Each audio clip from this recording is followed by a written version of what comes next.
Muy buenos días. Nos encontramos en las semanas 1 y 2 de trabajo virtual, primer periodo año 2020.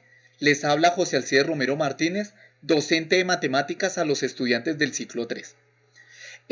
La fecha de entrega propuesta para las semanas 1 y 2 está contemplada para el próximo mayo 11 del 2020. Es la fecha contemplada.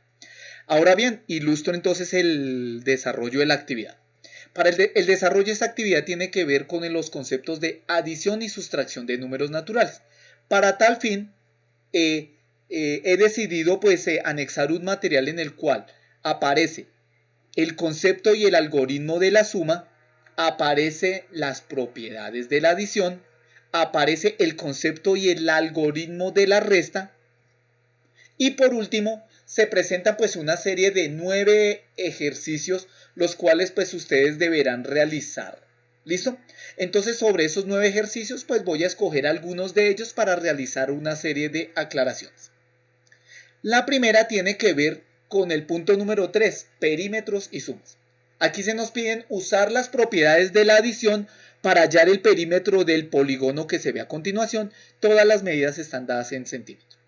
Aquí voy a decidir utilizar un ejemplo ligeramente diferente con esta figura de 1, 2, 3, 4, 5 lados en el cual se nos pide hallar el perímetro. Recordemos que el perímetro es la medida de la longitud total del contorno de una figura. En este caso para hallar el perímetro nosotros lo hemos planteado como una suma, como la suma de un lado de 40 más 36 más 60 más 50. Dicho perímetro, al hacerlo de esta manera, obtendríamos un valor de 226. Como se nos piden evidenciar las propiedades, podemos nosotros aplicar la propiedad conmutativa para el cálculo de ese perímetro. Entonces nosotros podríamos iniciar el cálculo del perímetro en el sentido contrario. Primero arrancando con 50, luego con 60, luego con 36, luego con 40 y por último con 40. Al realizar esa operación en esta forma, obtendríamos ¿cuánto? El mismo resultado, 226. Pero también podríamos nosotros evidenciar la aplicación de la propiedad asociativa al agrupar los diferentes valores a sumar. En este caso yo decidí armar un grupo de 2 lados más un grupo de 3 lados. El grupo de 2 lados decidí escoger los lados 40 más 40 y el grupo de 3 lados decidí escogerlos como 36 más 60 más 50. De tal manera que el valor del primer grupo obtendríamos 80 y el valor del segundo grupo 36 más 60 más 50 obtendría el valor de 146. Si yo reúno los resultados del grupo 1 más el grupo 2, obtengo el valor del perímetro 226. Entonces, con este sencillo ejemplo, podemos realizar lo mismo con la figura propuesta en el taller. Ahora bien, para el punto número 4 se nos pide utilizar de manera conveniente las propiedades de la adición para efectuar las sumas. Entonces se presentan diferentes 5 sumas, las cuales la idea es poder aplicar las diferentes propiedades. Recuerden que una suma se puede realizar de diferentes maneras aplicando la propiedad conmutativa, la propiedad asociativa o la combinación de las propiedades conmutativa y asociativa. Entonces para el primer ejemplo aquí yo tengo esta suma, 56 más 18 más 22 más 44. Con la propiedad conmutativa nosotros ¿qué podemos hacer? Cambiar el orden de los términos a sumar. En este caso decidí arrancar con 18, 56, 22 y 44. Ahora bien, simplemente aquí a manera de ejemplo, permítame recuerdo el algoritmo de la suma. Recuerde que cada cifra de los números representa una posición. Entonces la cifra que está más hacia la derecha representa la cantidad de unidades, la siguiente en el orden la cantidad de decenas o grupos de 10, la siguiente la cantidad de centenas o grupos de 100 y así sucesivamente.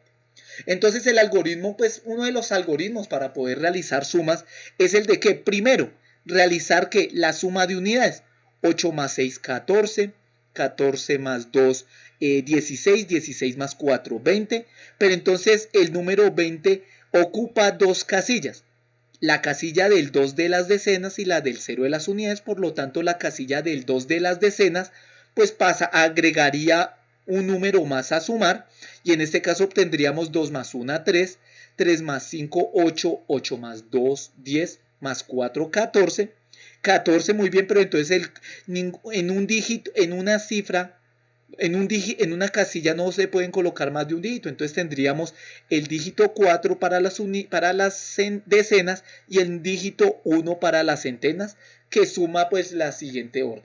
Por lo tanto, aquí nos daría 140. Por lo tanto, al intercambiar el orden, pues la suma nos dio ¿cuánto? 140. Aquí, por ejemplo, hice el resultado de 18 más 56 más 22 más 44. Pero ¿qué tal si ensayamos con 22 más 56 más 44 más 18? Al hacerlo de esta misma manera, obtenemos también el resultado 140. Ahora bien, esta misma suma también la podríamos realizar utilizando la propiedad asociativa. Aquí tenemos el número 18, 56, 22, 44 de esta primera orden de las cifras. Armé dos grupos de A2, 18 y 56, 22 y 44. Con los grupos 18 y 56, aquí el algoritmo nos muestra que nos da 74. Con los grupos 22 y 44, el algoritmo nos da 66.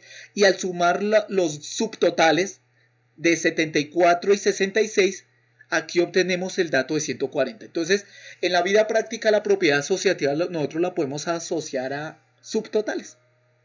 Ahora bien, nosotros también podríamos aplicar una mezcla de las propiedades conmutativas y asociativas. Vemos que 18 más 56 más 22 más 44 podemos intercambiar los sumandos. 22 más 56 más 44, 18. Aquí que hemos aplicado la propiedad conmutativa. Aquí con la nueva orden, al aplicar la propiedad conmutativa, podemos armar grupos. Aquí decidí armar dos grupos de A2, pero hubiera podido ser un grupo de A3 y uno de A1 también. O uno de A1 y luego de A3. Aquí entonces se aplica propiedad asociativa. Suma de los dos primeros grupos, del primer grupo 22 y 56, 78. La suma del segundo grupo 44 y 18, 62. Y la suma de los dos subtotales 78 y 62, 140. Por último, antes de pasar a la parte número 2, se presenta una situación de números pares e impares, pares y nones. Nos dice, decide qué es mayor entre la suma de los números 10 números impares y la de los primeros 10 números pares. Justifique la respuesta. Aquí simplemente pues doy un pequeño recordatorio de qué son los números pares y qué son los números impares. Números pares son aquellos números que arrancando en 2, dando brincos de A2, pues obtenemos esa secuencia, 2, 4, 6. Y la de los números impares es una secuencia también que hace brincos de A2, pero arrancando por el número 1. Bueno, les agradezco por su atención y estén atentos al segundo video. Muchísimas gracias.